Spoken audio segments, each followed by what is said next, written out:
Hello everyone, Nolan West here. Thursday was an interesting day of session on the House floor.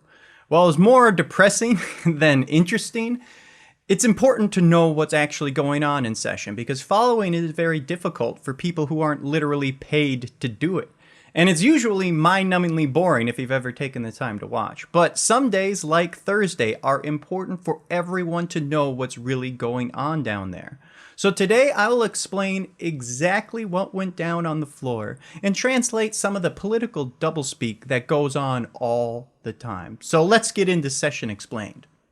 So the day started with a motion to take up a bill that would make the extra unemployment people got from the federal government tax exempt, because right now people are getting slammed with massive tax bills that they did not see coming.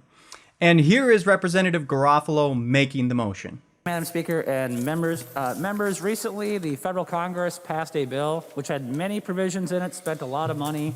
One of the things that was in there is that they said in the year 2020, tax year 2020, the first $10,200 of unemployment income would be excluded from federal taxation. This is a no-brainer. Every Democrat in Congress voted for it. There are other reasons why some people voted against it, but this is the federal law. This is what has happened right now. So now in Minnesota, we have an opportunity to make sure that those who were unemployed last year no longer have to pay in higher taxes or get the tax relief they need right now. Would the majority leader yield for a question? Quick pause here. In order to ask another member a question on the floor, you have to ask them to yield, and then they answer the question. And that's what he did here. And 99.999% of the time, members will yield to the question, but on rare occasions, they don't. He will yield. Representative Garofalo. Thank you. Madam Speaker, Majority Leader Winkler, I assume you're familiar with this provision. This bill is 100% targeted at those who lost their jobs last year. 100% of the tax relief goes to people who lost their job last year. How about we suspend the rules today? We don't have any big speeches. We'll take it up. We'll pass this bill. There'll be no amendments from the Republican side of the aisle. If the Senate screws around with it, we'll side with you and blast the Senate. What do you say? Let's make a deal. So Representative Garofalo asked the majority leader if the Democrats would support exempting the first $10,200 that people got from unemployment during this pandemic. And the federal government had already done that. That covers all the extra money that the feds gave people, and that's why they're getting slammed in their tax bills from this. And here is the majority leader's response. Speaker, Representative Garofalo, we will make a deal on unemployment insurance as fast as we can.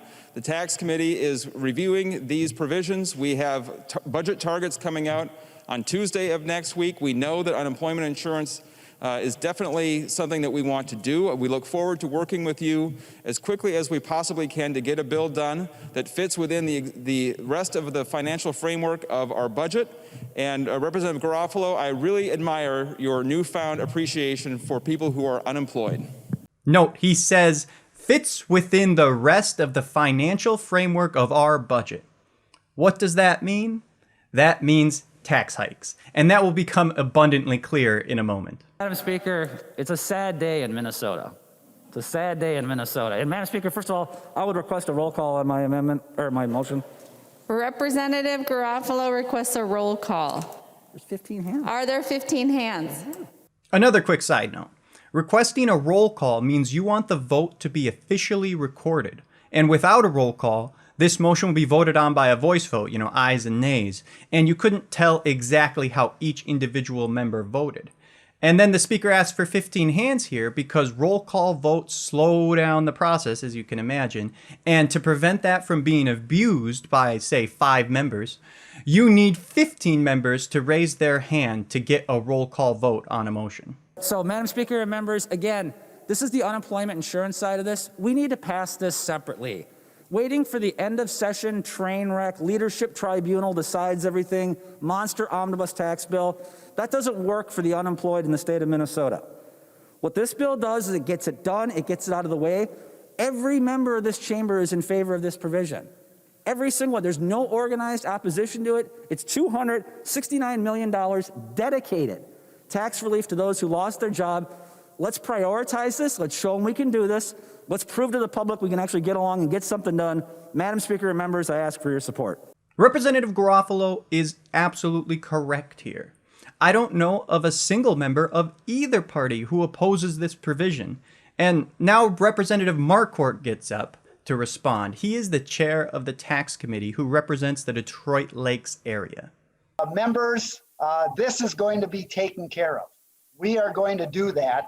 And I am hoping that all members of the tax committee and all members of the House at that time, when we put together not only a bill that will conform at least to what we have here, the federal subtraction of $10,200, but also when we provide relief, tax cuts, and benefits to every single family and worker and small business that's been impacted by COVID-19. So he starts by saying he agrees with Garofalo's bill, but we shouldn't pass it today because his tax bill will provide, and I quote, tax cuts and benefits to every single family, worker, and small businesses that has been impacted by COVID-19. Now, doesn't that sound nice? The only reason they're holding up tax relief on unemployment is because they want to help everyone. There's no way we could pass more than one tax bill. That's impossible. And when you hear stuff like this, where it sounds so, cloud nine, sunshine and rainbows, your BS meter should explode. Of course we could pass more than one bill if we wanted to. And the reason the Democrats are holding up this bill isn't to help more people with tax relief, but tax more people.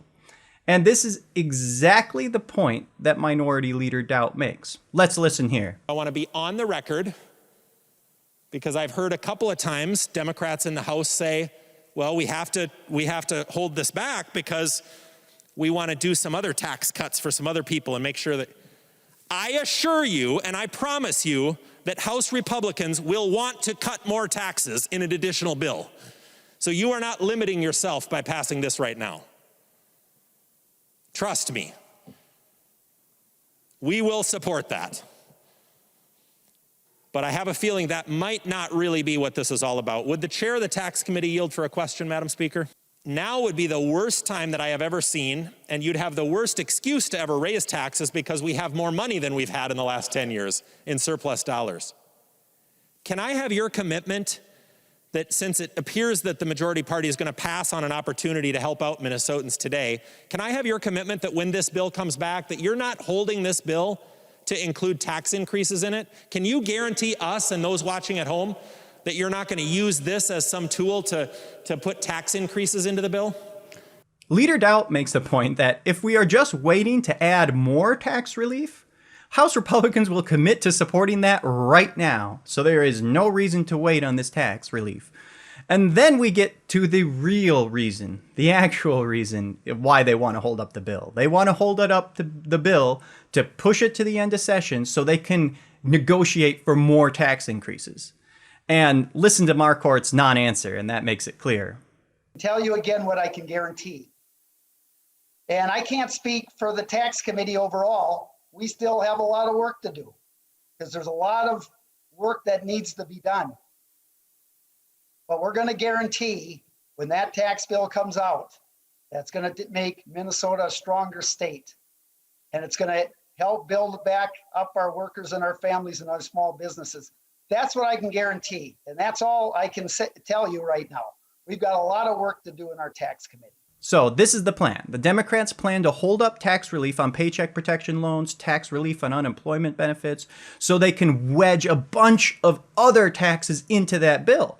So then when Republicans vote against their billion-dollar tax hikes, they will claim that we voted against PPP loan exemptions and unemployment exemptions, which is exactly what they did on standalone bills on Thursday. And the motion failed 63-69, and it's classic shameful partisan politics as usual, which I was hopeful that the pandemic would tamp down this kind of politics and make us realize when we agree, we should just pass things rather than try and, exploit each other. But I guess that was naively optimistic. And after they blocked tax relief on unemployment, the Democrats blocked motions to fund summer school and end Governor Walz's emergency powers, which is a vote we've taken many, many times. However, despite all this negativity, it wasn't all just partisan warfare. We ended up passing 4 bills unanimously before we adjourned. But you never hear about unanimous bills in the media. They like when we fight. So that's Thursday's session explained. And I hope this sheds some light on what went down on that day, because it's kind of hard to follow. And if you have any questions at all, please let me know and I'll get back to you. All right. Have a good one.